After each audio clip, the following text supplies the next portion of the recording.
5, 4, 3, 2, 1.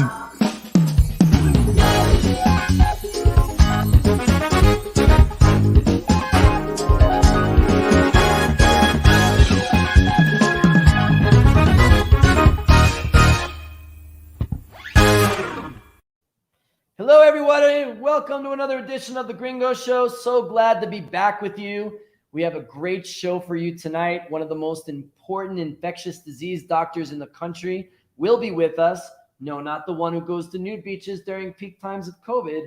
Another one, and he's going to update us on vaccines, the status of the disease here in Mexico, among other things. This is an interview you do not want to miss, so stay with us. But let's go to our top story tonight. Woman.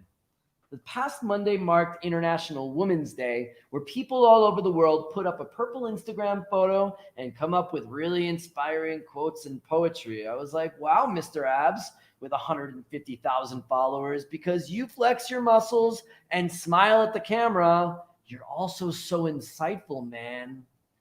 Women's voices were heard around the world, but especially here in Mexico City, where women protested outside of the National Palace. The scene became violent through frustration due to a long history of oppression and femicide. They were also angry due to a recent story involving former Mexican senator and Acapulco mayor Felix Salgado Macedonio, who was recommended by the governing party of Moreno to be the candidate for governor of the state of Guerrero. The only problem is that he had been accused of rape twice and admitted to many things in his infidelities. But President Andrés Manuel López Obrador still supported his nomination. The president ran in 2018 on a platform of inclusivity, and when he won, he installed a record amount of women in leadership positions, such as Secretary of Government Olga Sánchez Cordero, and I guarantee she still loves a leg of lamb. Cordero, lamb. Head of the Mexico City government, Claudia Sheinbaum, who shares the last name of my friend from New York, Jacob Sheinbaum. Yeah, you know Jacob, the guy who lived on Mulberry Street. Yeah, he's a good guy. No, you don't know him? Okay. Also, Secretary of the Economy, Graciela Marquez, and Rocio Nale, who serves as Secretary of Energy. The Salgado nomination has opened a rare division in the party and has sparked a fierce debate, especially among the women in the party, about how male politicians feel untouchable and they think the law is beneath them. The president has rejected this as just a conspiracy by the opposition to smear his party and how he responds to most controversies. As of today, he is still the nominee and is expected to win the governorship. But this week, activist Estefania Veloz resigned from the party in protest. His win could be a crushing to many women who believe that the government in the first time in history would significantly advance women's rights. The Mexican visa system gives visitors to this country a 6-month stay. But if you work, for example, in jobs like pollination, the government requires you to apply for a temporary permit that lasts 1 year. We bring you to Michoacan, where there are a lot of visitors who may be defying that rule. Let's go to Julian Valois with more. Hey everyone, what's up? This is Julian. As you know, immigration between the United States and Mexico is always a hot button issue. So to find out more about this today, I've made a special journey to the mountains of Michoacan because I recently got a tip that there are some pretty impressive migrations going on over here. So we're gonna give it a look. So the thing is, technically, as a foreigner, if you're American or if you're Canadian, you're allowed a 6-month tourist visa in Mexico, right? Yet, I've gotten some information from the authorities that there are some temporary visitors here who are extending their 6-month stay. That's right, monarch butterflies in their thousands. I'm no cop, but I was curious to see how they had arranged a special deal with the government. Only thing is that they weren't ready to share their secrets with just anyone. Excuse me, I'd just like to have a few words. Come back. Scared him off. There. Sir? Found one. Gonna ask him about his status. Excuse me. Just a few quick words, sir. I tried to get something out of the butterflies, but they just weren't saying anything. Even this guy kept his beak closed, his nectar fix perhaps too important. It seemed nature wasn't going to let me in. That is, until I was finally able to get onto their level. Dancing, of course. I had forgotten they didn't speak English, or any language for that matter. This little one let me in on everything, and you wouldn't believe what she said. Apart from the obvious things in life, like missing the Montreal Expos, she told me that in her world, she needed no papers. There were no visas. In fact, she told me she never heard of those. She just said, come to this sweet-ass party we got going on right now. It's nuts. And was it ever? There were Mexicans, Americans, and Canadians laughing together, sharing milkweed. I learned so much. So, I think this guy's from Winnipeg, maybe, or Hamilton, Ontario? In the end, he was from Detroit. These tri-citizens show me that maybe we humans have it wrong after all, that migration is a strength rather than something to fear, and that we have an amazing continent to share, and flying across it must be awesome. This has been Julian Vawa reporting from Michoacan. Thanks, Julian, for your report. We have some sad news to report tonight. One of the greatest comedians in Mexican television history, Ricardo Gonzalez Gutierrez, or popularly known as Cepillín, passed away on Tuesday morning. He got his start in show business by starring in a commercial for his school where he was studying to be a dentist. He also painted his face like a clown during dental appointments so that children wouldn't be afraid. His name Cepillín translates to tiny toothbrush. His character became a national phenomenon, and Televisa offered him a daily show named The Cepillín Show. I got my tooth extracted from my mouth this week, and the dentist, unfortunately, was not wearing any clown makeup. Cepillín was 75 years old. The British royal family this week was embroiled in a bit of controversy as Meghan and Harry, the Duchess and Duke of Sussex, gave a very open and candid interview about the conditions inside the palace, including a revelation that Meghan thought of suicide and at one point claims of racism. Hold up, There are several conversations. There's a about conversation with you with Harry about how dark your baby is going to be? potentially and what that would mean or look like. Ooh. You know, it was really sad, but you gotta love Oprah, right? Everybody loves Oprah.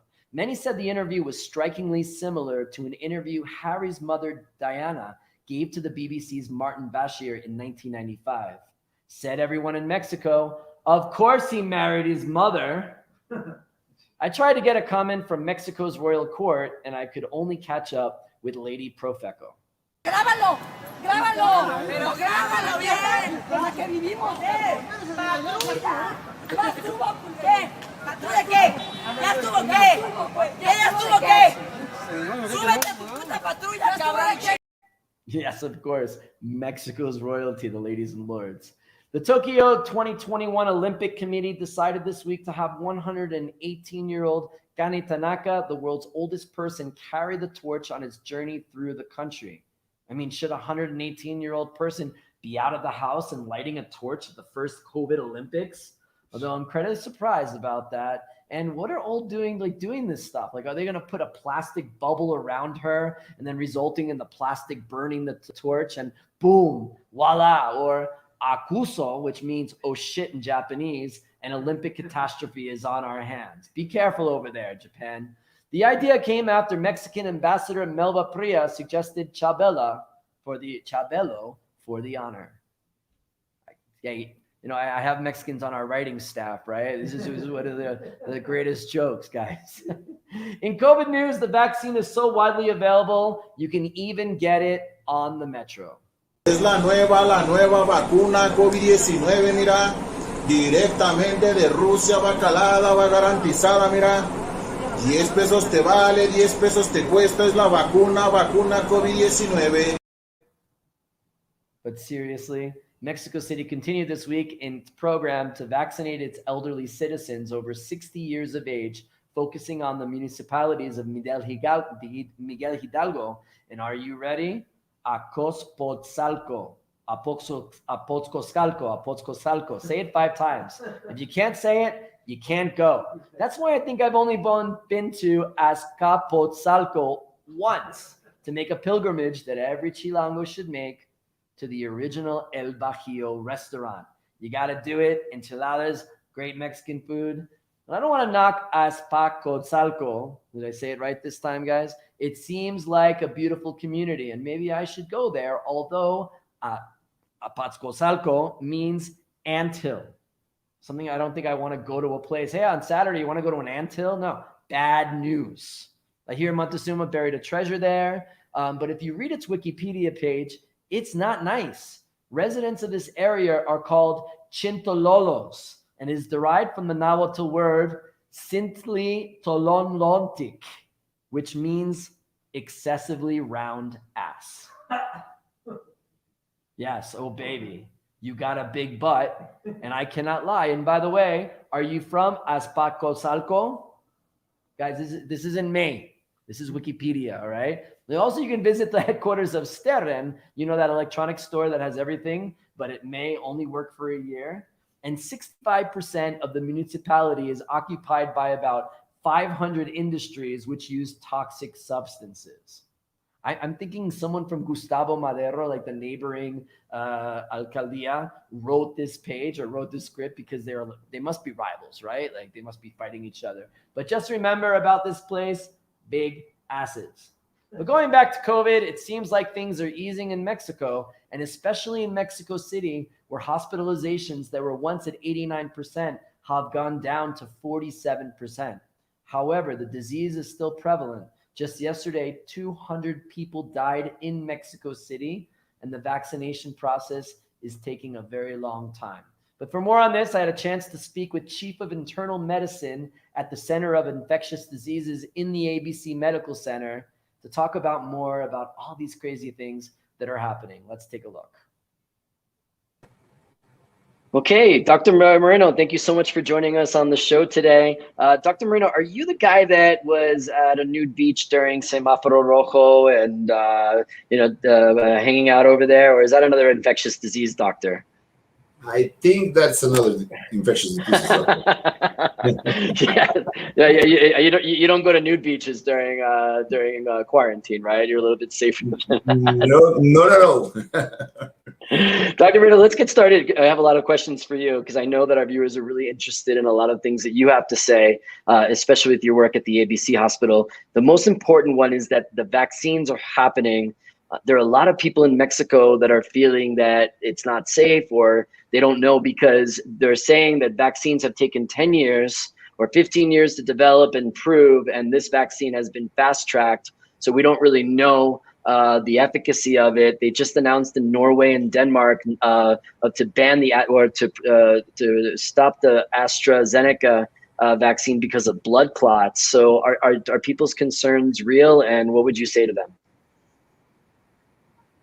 Well, first of all, the research that was done for the vaccines is not only a year from now, from a year ago. This is something that we were developing for other vaccines, and we used those platforms to develop the vaccine for the COVID.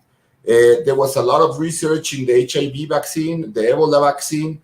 So they were having the basis in which these vaccines were developed. They used the technology that they were using to develop those other vaccines. So these vaccines came up much faster than what we were expecting that. The vaccines are very safe.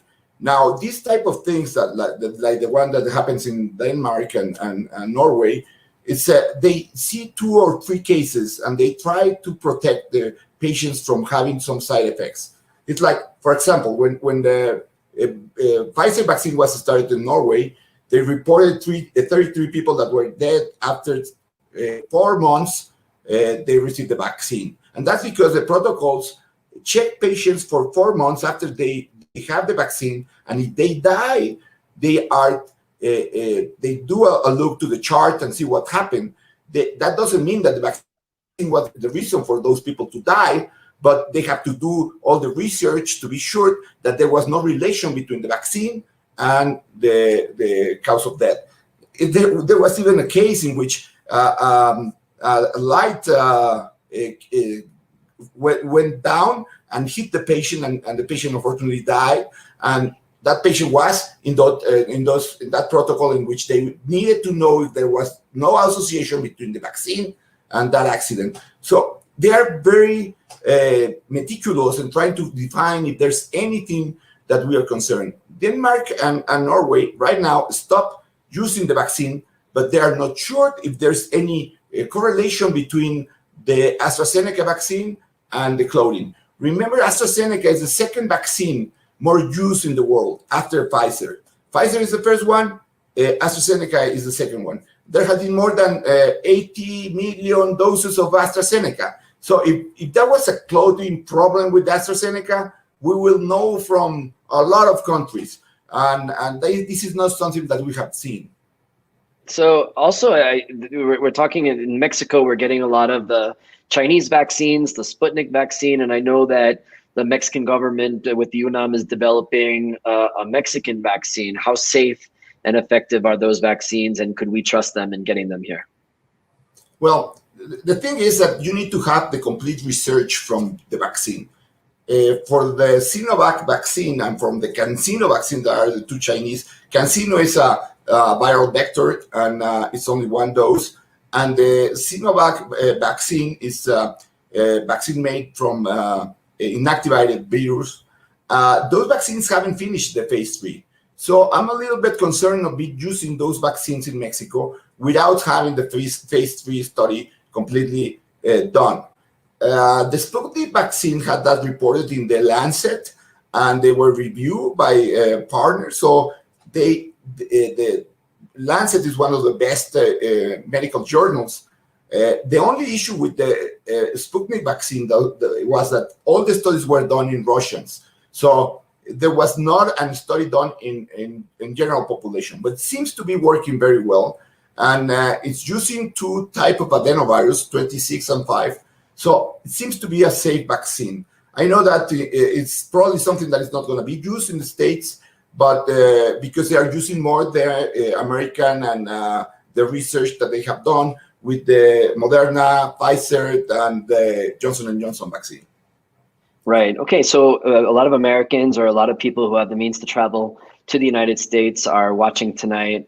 If you were one of us, what would be your recommendation? Should we go? Even, of course, there has to be a 3 to 4 week waiting if you do not get the Johnson & Johnson vaccine, if you're getting the other vaccines. So you would have to go back and forth or stay in the U.S. for that long period of time. Or is it something that we can just wait here in Mexico for our turn in order to get? What would you do if you were one of us? The problem in Mexico is that you don't know what vaccine is going to be using in you. And there's not the thing that you can say, well, I want Pfizer or I would like AstraZeneca. You may get CanSino, or you may get the Sputnik, or you may get Sinovac. I think that if you're an American, I will try to use those to be an American to go to the States and have the vaccine received. Not because the other vaccines are not good. It's just because we don't have the research that has been done with Johnson & Johnson, with Moderna, and with Pfizer. Those are probably 3 of the 5 best vaccines that have been developed. Pfizer and Moderna, 95% efficacy from Pfizer, 94% of efficacy from Moderna. And the Johnson & Johnson vaccine showed that there was no deaths from people that had received the vaccine from COVID. So it protects you from having disease. It protects you from getting sick. It protects you from dying from COVID. So I think those 3 are very good vaccines, and I will try to get one of those. Absolutely. Okay, let's talk more about the situation now in Mexico, especially in Mexico City. It seems like most states are in yellow. Mexico City has gone to orange. They're starting to relax different things. Hospitalizations are at 47% as of today. It seems like the mood and there's traffic back in the city that people are starting to go out. Is this the end of the tunnel, or do we have a long way to go for this to be over? I think that the real challenge is going to be Holy Week, because if you look to the number of cases that we're having every day, it's very similar to what we had at July and August from last year. And at that time, we were on red. So it's very, there are very few cases compared to the peak that we had in January and December. But we're still having a lot of cases, new cases in Mexico. So if people start relaxing the measures, if people don't use masks, if people go to places where the crowd places, we can start having another peak. And that's something that concerns us. And the other thing is that people start thinking that with the vaccine, we are all safe. And Israel showed that after they started the vaccine, there were more infections because people relaxed the measures. So I will try to encourage people to get with the preventive measures a little bit harder for these couple of months, and then we're probably going to be able to relax. But we still have in a point where we can have an outbreak and we can have the curve going up again. And we don't want that. There has been a lot of deaths here in Mexico.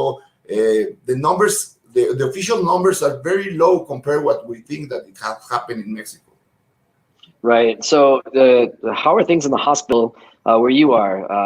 Have things been going down? And there's a lot of interesting things going on, especially when we're going into an election season. And as we learned from the U.S. story, COVID is going to be on a lot of people's mind, and wondering how the government is going to react to that moving into this election season and what they're going to be doing with policy. And I know you've been really vocal on social media about the government's response. Tell us all about this and what should we be expecting in the next couple of months? Well, the thing is that we really don't have many people vaccinated so far. We started vaccinating people in December 24th, and we are a little bit over 3 million doses in a population where we have 30 million people. Compared with the States that you're getting almost to 100 million doses in a population of 300 million. So we are very slow in vaccinating people.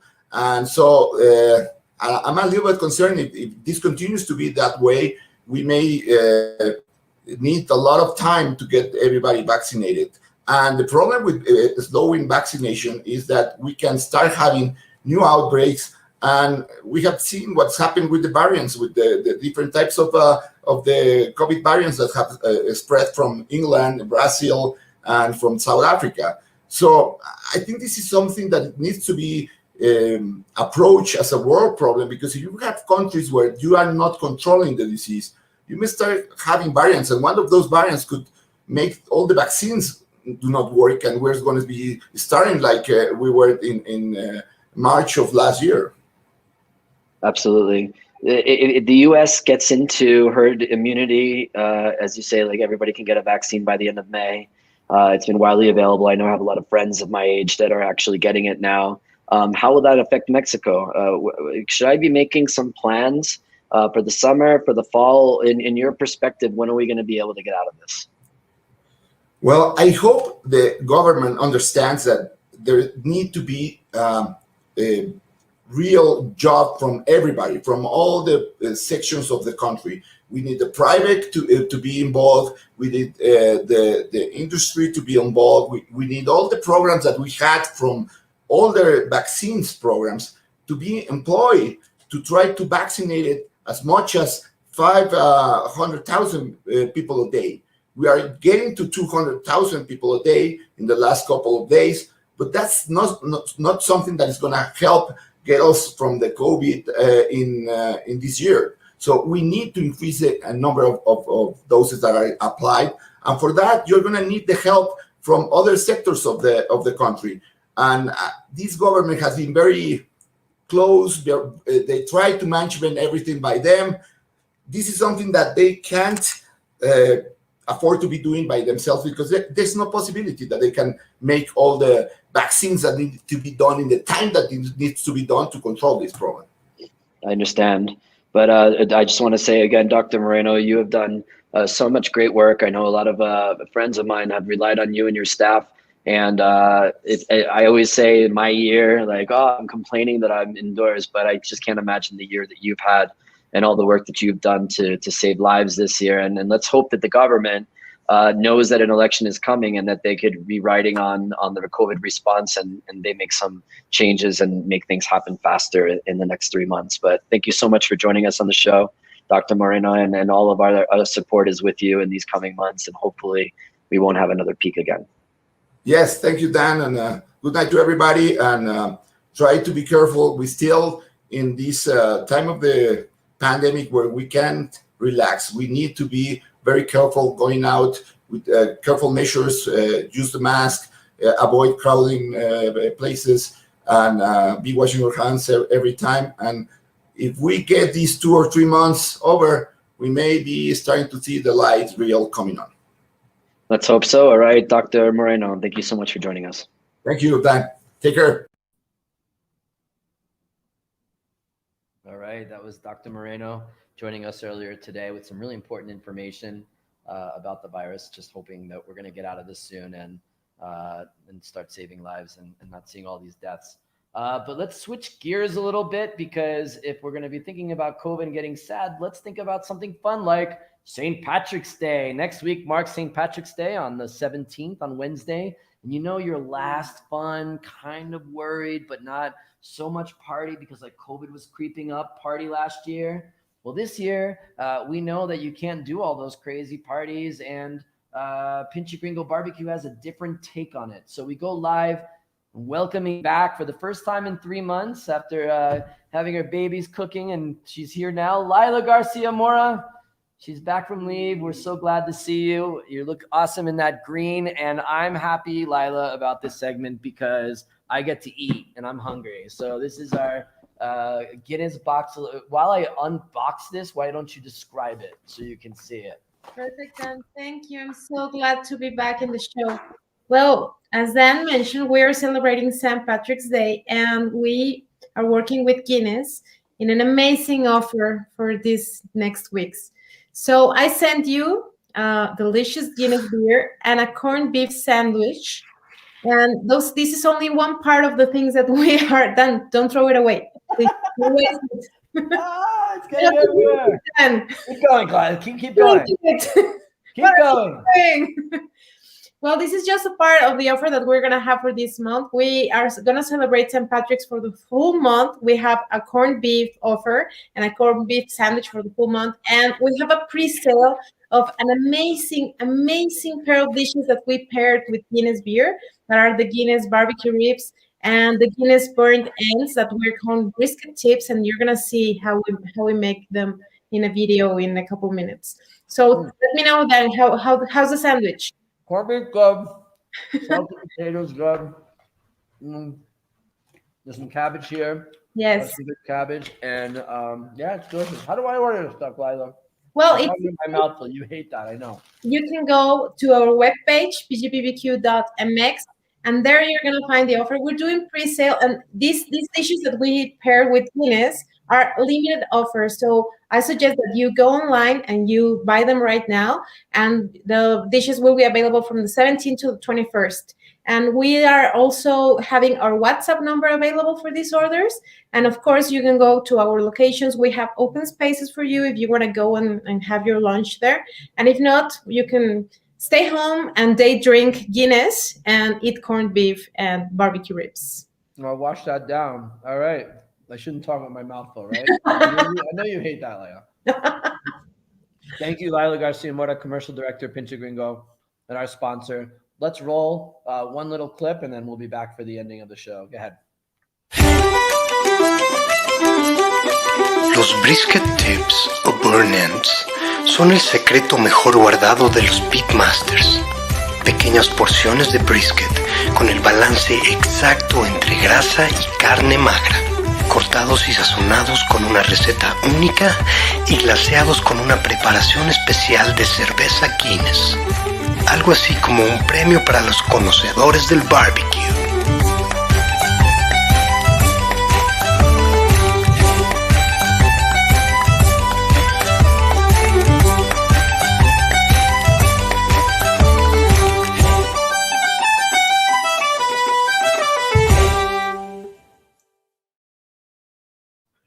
All right. Thanks for our sponsors, Pinche Gringo Barbecue. And that does it for this edition of the Gringo Show. Don't forget to pre-order your St. Patrick's Day. It's an amazing sandwich and an amazing food. You're going to love it. And if you can come to the restaurant next week, we're going to have some things there, thankfully, get you out of the house and everything. So as always, follow us on our Facebook page or on YouTube. From all of us at the Gringo Show, we will be back next Thursday night for a great show. But until then, have a fantastic week. Thanks for joining us. Pinche Gringo, Mexico is laughing thanks to you. We like to watch you dance salsa and listen to your bad Spanish too. We like to watch you almost die from spicy food. Ooh.